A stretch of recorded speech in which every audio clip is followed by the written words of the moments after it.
Амбажап Цыбиков, буддист-паломник у святынь Тибета. Глава книги 6. Жизнь Лхасы. Часть 29. Во время долгого и скучного ожидания к нам изредка заходил переводчик и отбирал хадаки для той или иной надобности при церемонии поклонения. Немного раньше заката солнца, после того, как мимо нас прошел первый советник Далай-ламы Чишабхамбо в желтой длинной куртке, нас пригласили подняться еще на один этаж, и мы очутились под навесом второго сверху этажа Красного дворца, середина которого, обычный колодец тибетских построек, была окружена решетчатой стеной. Противоположные решетки стены имели множество дверей, очень массивных и украшенных резьбой по косякам. Двери на южную сторону вели в квартиры 4 придворных писцев Туйекши.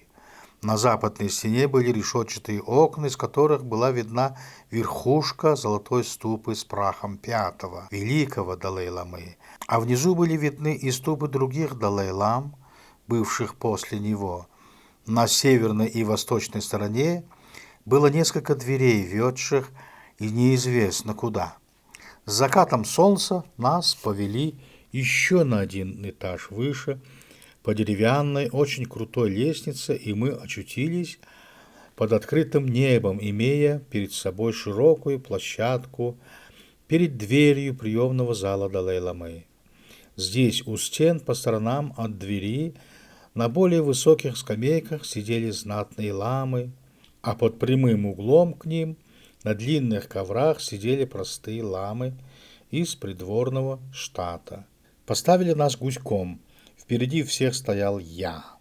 За мною следовали мои товарищи.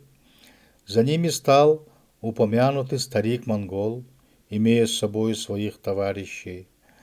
Таких товарищей можно иметь сколько угодно. Здесь пришлось ждать недолго, минут через 10, в течение которых переводчик снова повторил правила предстоящей церемонии. Нас ввели в зал, который представлял довольно большую комнату, страдающую, как всякая тибетская комната, малым количеством света, к чему в данную минуту присоединилось и позднее время.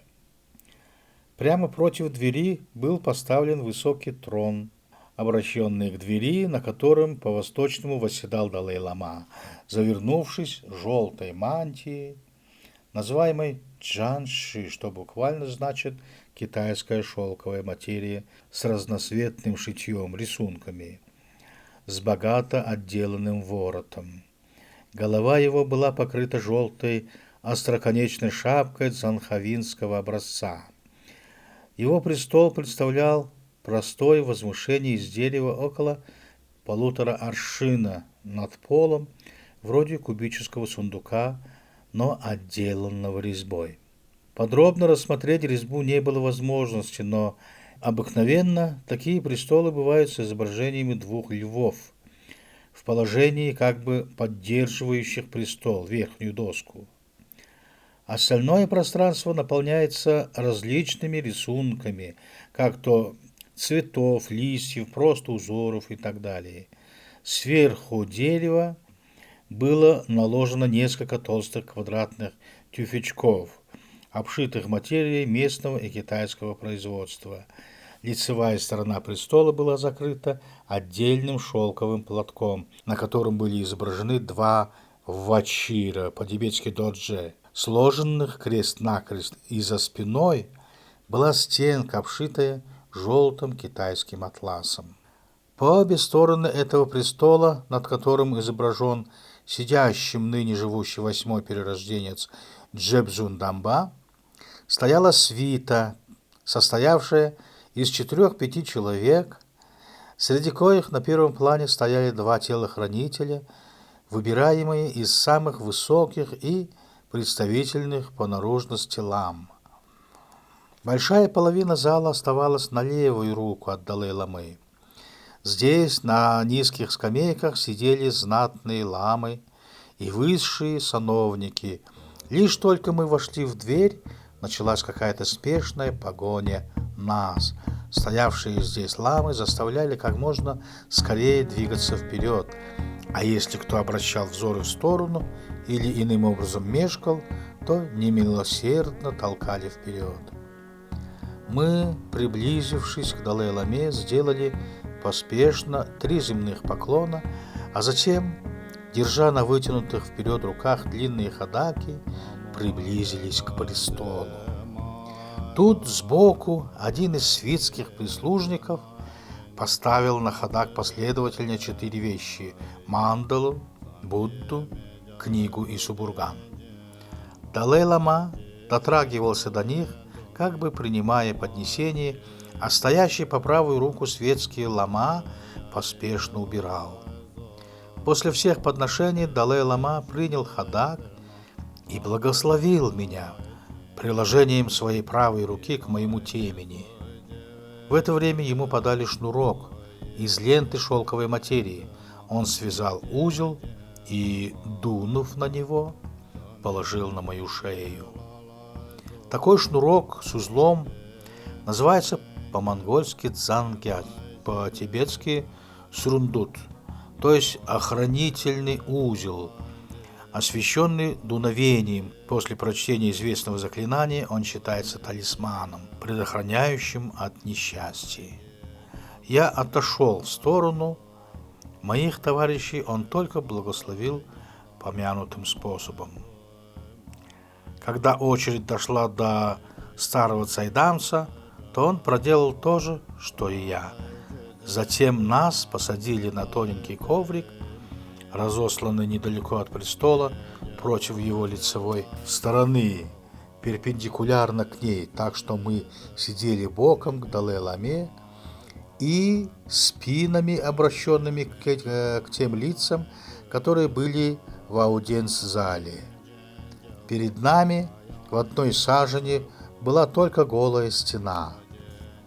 Между нею и нами стоял один лишь достаточно надоевший нам переводчик. Внесли в кувшине чай. Я и старик должны были встать и подойти к престолу и поставить свои чашки. Нам налили по глоточку. Мы выпили и сделали по 3 земных поклона. Тогда налили этого чая Далай-ламе, который откушал 1 глоток. Тогда мы сели на прежние места и всем в чашки налили по несколько капель чая. В это время Далай-лама громко, обыкновенным голосом, но скороговоркой спросил: «Хорошо ли вы совершили путь? И благополучно ли все на вашей родине?» Мы по церемониалу не должны были ничего отвечать, а только немного приподняться с места и сделать поклон в сторону переводчика, который передавал нам эти слова по-монгольски. Переводчик тоже безмолвно сделал поясной поклон Далай-ламе. После этого принесли вареного риса. Далай-лама также отведал из поданной чашки и сполоснул рот из особого кувшинчика. Нам же понаклали в чашку рису очень щедро и даже через край. Но не успели мы и отведать его, как сказали, что церемония окончена и нужно поспешно удаляться. Конец вышел не особенно гостеприимный. 2 огромных телохранителя с бичами в руках выталкивали и кричали в присутствии самого Далай-ламы: «Убирайтесь поскорее!» Мы, понятно, в некотором смятении бежали вон и ушли домой. Вся церемония не тянулась и 10 минут. 7 февраля 1901 года был местный Новый год, по-тибетски Лосар. В этот день жители города встают задолго до рассвета и совершают поклонение дома и в храмах Джу. Затем после рассвета начинают разносить по знакомым и соседним квартирам в особом кувшине ячменное вино и на тарелке дзампу, из которой делают каноническую кучку и втыкают в нее стебельки трав и вылепленные из масла цветки. Эта мука с украшениями называется чимар, то есть мука и масло. Хозяева того дома, куда приносят чимар, сначала должны захватить щепотку муки и бросить вверх, как бы в жертву духом, а затем взять другую щепотку и положить себе в рот.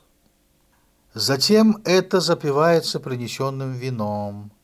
Когда в этот день входят в знакомый дом, то гостей угощают чем же чимар и вином. Целый день тянутся поклонения в храмах Джу. Дети и взрослые пускают беспрестанно бураки, причем главное внимание, по-видимому, обращают не на цвет, а на звук. В темноте разжигают спички, дающие розовый цвет. На улицах пляшут хороводы с песнями, дети, взрослые и в особенности женщины бьют жестко и прыгают через веревку следующим образом. Две женщины держат за концы не особенно длинную веревку и вертят ее. Третья женщина, преимущественно девушка лет 10-15, встав посередине, перепрыгивает через веревку, переменяя ноги. Это проделывает или на ходу, или стоя на одном месте, причем между двумя женщинами. С одной стороны и девицей, с другой происходит короткий разговор, который я не записал в точности, но только узнал, что держащие за веревку первые спрашивают прыгающую: «Куда идете?» «Туда-то». «Зачем изволите идти?» «Новый год справлять», ну и так далее. 8 февраля. За неимением у этой луны 2 числа сегодняшний день считает уже 3-м. У тибетцев, как известно, счет времени по лунным месяцам. Астрологи, заготовляя заранее календарь на известный год, каким-то образом определяют неблагоприятное совпадение чисел с днями недели, 7 дней. Этого не должно допускать, и такое число выключается. Например, вчера было 1 число, сегодня 3, потому что 2 числа не должно быть в этом месяце. Но если такое выключение причиняет неправильность в фазисах Луны, то какое-нибудь число удваивается. Например, может случиться 2 21 числа, ну и тому прочее. Сегодня день приезда в Лхасу духовенства из Сенбрагусэлма, главным образом администрации для предстоящего собрания духовенства для так называемого Лхасамонглом или Монглом Чинмо, то есть лхасских благопожеланий или великих благопожеланий. Администрация эта состоит из 2 цокченских шамо брайбунских монастыря, из 2 их помощников Шабдегма, одного шиннера, буквально заведующий дровами, но собственно хозяйственной частью. Подчиненных ему 21 гейка, из которых 4 держат на плечах по железному жезлу, 4 старших администраторов и нескольких светских прислужников, табьёков. Все они приезжают на разукрашенных лошадях в самых лучших своих нарядах и по пути в Лхасу заезжают на Паталу для поклонения Далай-ламе. Только табьёки идут пешими. Некоторые из них ведут под усы лошадей 2 шамо и 2 их помощников, а остальные, держа в руках длинные прутья, идут спереди и сзади и громко кричат: «Паджукджи! Отстраняйтесь!» или «Беги прочь!». Городские жители со страхом встречают прибытие всех подвластных временных правителей города, вычистив улицы, по которым они должны шествовать. Эти правители управляют Лхасой в течение 20 дней, в первой луне вполне полновластно и с некоторыми ограничениями в течение 11 дней, в последние 3-2 луны. Объехав квартал Джу по Солонь, Они слезают с лошадей у вторых западных ворот храма Джу и после поклонения Джу размещаются по своим квартирам, отводимым во втором и нижнем этажах домов второго двора этого же храма. Все это происходило часа в 3 пополудни. Конец 29 части.